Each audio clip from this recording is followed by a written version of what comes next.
C'est un résumé du Daf Kavzaï. La Gemara traite ici le dilemme de quelqu'un qui se trouve en face de deux femmes, il ne sait pas avec qui se marier. Une femme a un inconvénient, l'autre femme a un autre inconvénient. La première, disons, elle est une fille correcte, mais sa mère avait une très mauvaise réputation. La deuxième, le contraire. La mère était correcte, mais la fille a une très mauvaise réputation. Il ne sait pas avec qui se marier. Et nous avons là-dessus une marloquette entre Rabbi Yochanan et Shmuel, qui c'est qu'il doit préférer? Est-ce qu'il doit préférer la fille qui se comporte bien, malgré que sa mère avait une mauvaise réputation? Je ne crains pas que cette fille-là ait les mamzeret, parce que la majorité des relations qu'elle avait, c'est avec son mari, donc les enfants sont cachers. Et c'est comme ça la conclusion de la Gemara. Alors que s'il va se marier avec l'autre, qui elle-même ne se surveille pas du tout, elle va n'importe qui, n'importe quand, elle fait n'importe quoi, il ne peut pas se marier avec elle parce que demain, ou après-demain, il ne sait pas ce qu'elle va lui faire derrière son dos, il ne sait pas avec qui elle va aller, et que donc finalement elle sera interdite à rester en mariage avec lui. C'est pour ça qu'il doit préférer celle qui est la fille d'une femme qui avait une mauvaise réputation, plutôt que celle qui elle-même a une mauvaise réputation. Ça c'est donc la marloquette entre Shmuel et Rabbi Yochanan et la conclusion de la Gemara, comme on a dit. La Gemara dit cependant, si la femme elle-même a une telle réputation qu'elle était vraiment pour Utsa Bioter, complètement laissée aller, elle ne se surveille pas du tout, et on ne peut même pas dire qu'elle a une majorité de relations avec son mari. Est-ce que ses enfants restent chers ou pas? L'Egmara rentre un peu dans les détails, si oui, si non, et l'Egmara finalement elle reste en question d'après un Mandéamar. Donc c'est pas résolu si les enfants sont cachers dans ce cas-là. L'Egmara continue et dit, on a vu dans la Mishnah que le Bedin se place à la place du mari s'il est absent, et fait un kinouille à la femme. Il est absent, il n'est pas conscient, Bedin fait un kinouille à la femme, va l'avertir de ne pas s'isoler avec cet homme-là, avec un tel, et la Gemara prend cette halakha des psukim. Mais là-dessus, nous avons une marloquette. Est-ce que quand le mari va revenir ou guérir, est-ce qu'il pourra lui donner à boire l'eau de la sota en se basant sur le kinouille qui a été fait par le Bedin, oui ou non? Marloquette Tanaïm. Et la Gemara continue et dit, on apprend des psukim qu'il y a une comparaison à faire entre le mari et la femme à propos de la sota. On va prendre là plusieurs halakhot.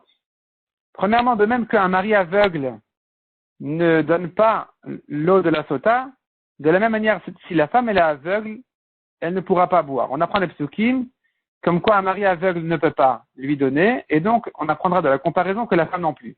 On apprend encore des psukim que si la femme n'a pas de main ou de pied, elle ne boit pas.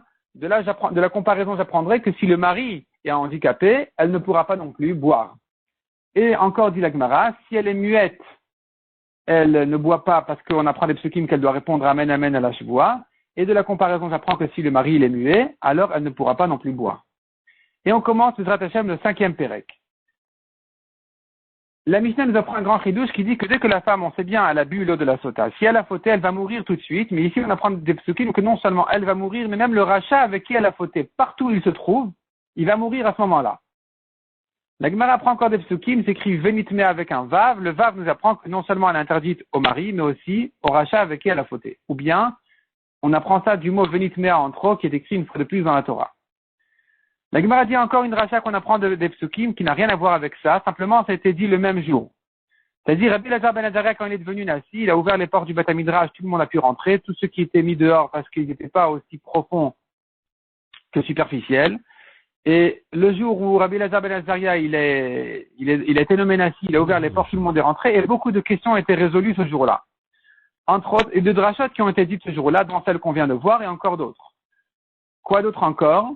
On apprend des psukim que un deuxième descendant de la Touma, donc celui, c'est-à-dire comme ça, le reptile mort est rentré dans un récipient en argile, il a rendu le récipient en argile Rishon la Touma, il a rendu donc le pain qui s'y trouve Sheni la Touma, et ce pain-là, il va faire Shlishi la Touma, s'il touche autre chose, on apprend ça des psukim. Encore une dracha, nous avons une contradiction à propos des villes de Lévim. Est-ce que tout autour de la ville, on garde 1000 amot ou 2000 amot qui appartiennent à la ville? Et la Gemara répond, soit 1000 amot, ce sont des terrains vides, 2000 amot, ce n'est que le Troum Shabbat, les limites de Shabbat, jusqu'où je peux marcher en dehors de la ville, soit 1000 amot, comme on a dit, les terrains vides, et depuis 1000 jusqu'à 2000, là-bas, se trouvent les champs et les vignes. Il faut laisser quand même un terrain vide tout autour de la ville, de manière à aérer la ville. Encore une dracha qui a été faite ce jour-là. Pourquoi à propos de la Shirat Hayam, de Aziashir, s'écrit Vayomrou les morts? Ils ont dit pour dire. Qu'est-ce qu'ils ont dit pour dire? Ils ont dit pour dire quoi? Pour dire à qui? De là, on apprend que Moshe Rabbeinu, quand il a fait le chant de Yam Souf, il disait les mots du chant et tout le monde répondait après lui. Et la Gemara ramène là-dessus deux avis qui seront plus expliqués dans la Gemara. Enfin, on est dans la Mishnah encore. Quand on va arriver à la Gemara, on va voir les différents avis, de quelle manière ça se passait. Mais en tout cas, le principe, il était que Moshe disait pour dire, c'est-à-dire que tout le monde répétait après lui. Encore une racha qui a été faite ce jour-là. Iyov a servi à Kadosh Baruch Hu par amour. On apprend les psukim, pas uniquement par crainte d'Hachem, il servait Hachem, mais aussi par amour. Ce n'était pas évident, puisque dans le passage s'écrit Yéré Elohim, il craignait Hachem. Rabbi Yochanan ben Zakkai disait que Iyov ne servait Hachem que par crainte.